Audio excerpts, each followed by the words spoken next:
Go ahead, Dominic. A completely different topic from Dominic Corva. So actually, we're moving towards what I would like to address. I am a University of Washington graduate student, PhD candidate in the Department of Geography, and I specialize in geopolitics, globalization, and the war on drugs. So I'm not taking answers about biology and body chemistry and so forth, but I want to point out that there are actually two very large myths that we're not talking about here, essentially, although they're directly related to why we have all these other myths, which is, one, and I'm going to be provocative here, the war on drugs and the war on cannabis. Here's a myth. It's about cannabis, it's about drugs. Actually, it's about a lot of other things. It's about imperialism, it's about social control, it's about all sorts of other things going on in our society today. And it's clear evidence, obviously, I think, that our democracy is not working, right? We've got plenty of rational scientific evidence that's been put out over the years, not just recently, but starting back in the 1930s, that, in fact, cannabis is not a threat to society, right? Well, but it causes jazz musicians to have sex with white women. Exactly, and so which I'm not opposed to, but apparently some people. No, that's exactly the sort of thing. I rely on that. Yeah, the jazz music was considered a threat, and the black musicians in particular, a threat to a certain order in society. And so, I think that it's important to think that if we understand that basic myth, then actually we need to do more than just dispel the myths that the government keeps putting out, in particular, about cannabis, but also look at the other things that are wrong with our society. How are we going to end the war on drugs? Not just by dispelling myths about drugs, but by actually looking at how our democracy is completely screwed up, how the concentration of wealth and power in this country really keeps things... You're saying the war on drugs is really just a war on free thinking, or a war on mind expansion, or a war on individual liberty? No, it's also a war on poor people. It's a war on, it's a war in the 1980s when Ronald Reagan declared drugs a national security threat, a global security threat, a declaration that has persisted through the Clinton years and so forth. We were destroying indigenous farmers' crops in Belize, Jamaica.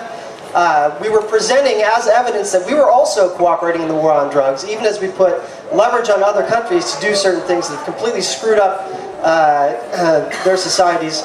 We were presenting as evidence the fact that we were eliminating cannabis in the United States. That we were, of course, most of it was ditchweed that we were destroying, but they eliminate their coca crops, we eliminate our marijuana crops.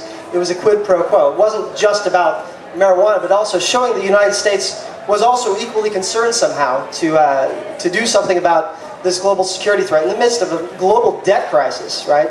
So one of the things I'd like for us to think about is that what's really important about dispelling these myths is not just gaining those civil liberties, but also fixing some collective problems we have here in our country. And there you go. Dominic Corva takes his time in his speech. He's very pay attention. Well done, sir. Anybody, are there more questions? No? What's that?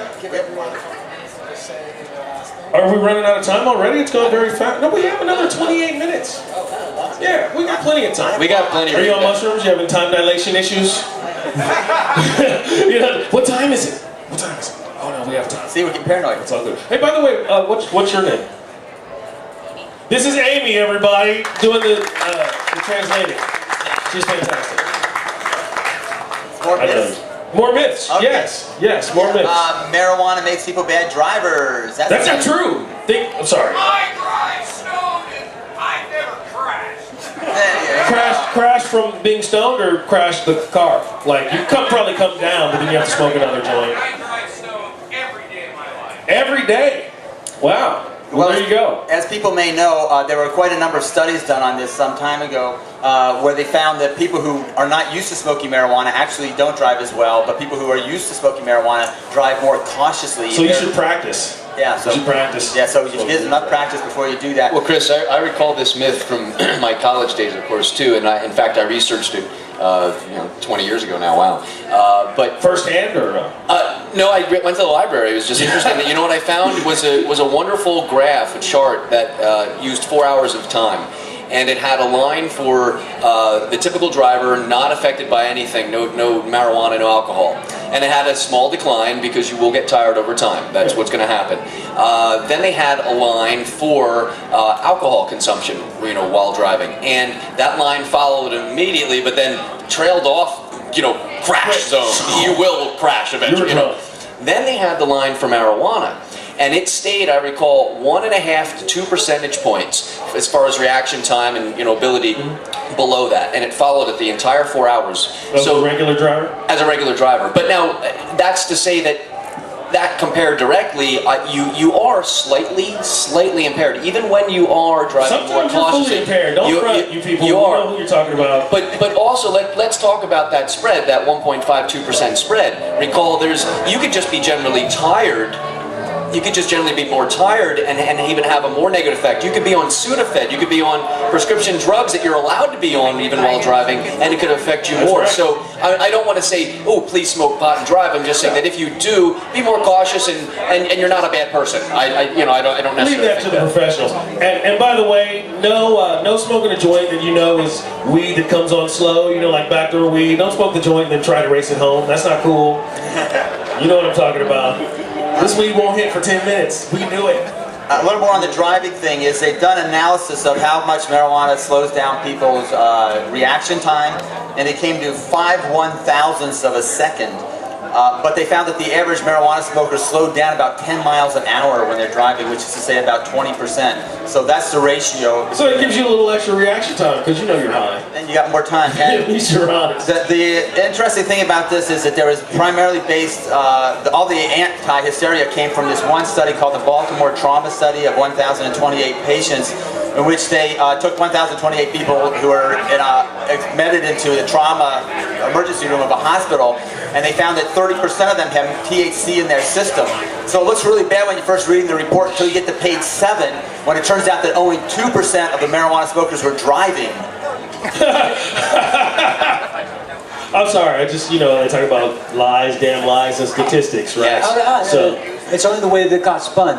It's good to be old. I was working at Normal when that study came out, and the press coverage at the time even quoted one of the physicians as saying what this really shows is that there is a really remarkably high prevalence of marijuana use, period, higher than we had expected. And that's what, in other words, there are more pot smokers out there than anybody thought about. And I'm sorry, at least 30%. This leads to another myth, and that has to do with the notion that people drink alcohol socially, and that's okay, but marijuana users, they're just smoking to get high. It has nothing to, this is ridiculous. What that has to do with is alcohol users who delude themselves into thinking that one drink, no problem, I didn't feel a thing. Their reaction times are slowed, they become a crappier driver, and they have become intoxicated, they just don't realize it, and they don't admit it.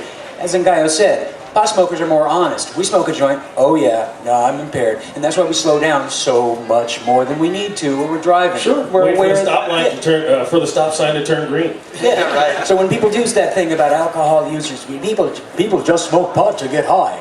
That's what they're talking about basically is they're hypocrites who drink beer and don't want to admit that they've got a buzz after one. Just a quick little point about your social thing, because one of the things that I really enjoy most about marijuana, besides the nice high that I get, is the fact that it's a very social drug. You stand in a circle, which implies equality and peer. You know what I'm saying? You're like peers together. Everybody sit in a circle. You look at each other. You stare at each other. You hang out. It's more fun than drinking in a straight line, if you know what I'm talking about.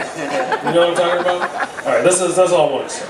What? Were you gonna say something, Dominic? I'd actually like to say something about the car thing. Actually, our car system is a threat to our society. Yeah. Is that the fact that we've built infrastructure only to accommodate cars, essentially, kills tens of thousands of people a year, far more than by any other illicit or illicit drug. It makes you fat. Makes you fat. So, on the other hand, promoting public transportation is a way to reduce the threat of people driving cars, sober or not. So I just want to throw that. Right, use of marijuana promotes public transportation. Clearly. I look forward to going to Newtown. I travel around a lot. And I really look forward to smoking a joint and getting on the bus. There you go. Because I don't really have shit to do till nighttime. And actually, San Francisco, they had, at one point, they had narcs go onto the trains for the BART system looking for pot, and they busted this guy for pot, and it made the newspapers. And everyone was so pissed off. It's like, we're glad the guy wasn't driving, you know? Yeah. So they made him stop taking the dogs. Everybody was mad at the cops. Yeah, they made him stop taking the dogs on the public transit as a result of that, because they said,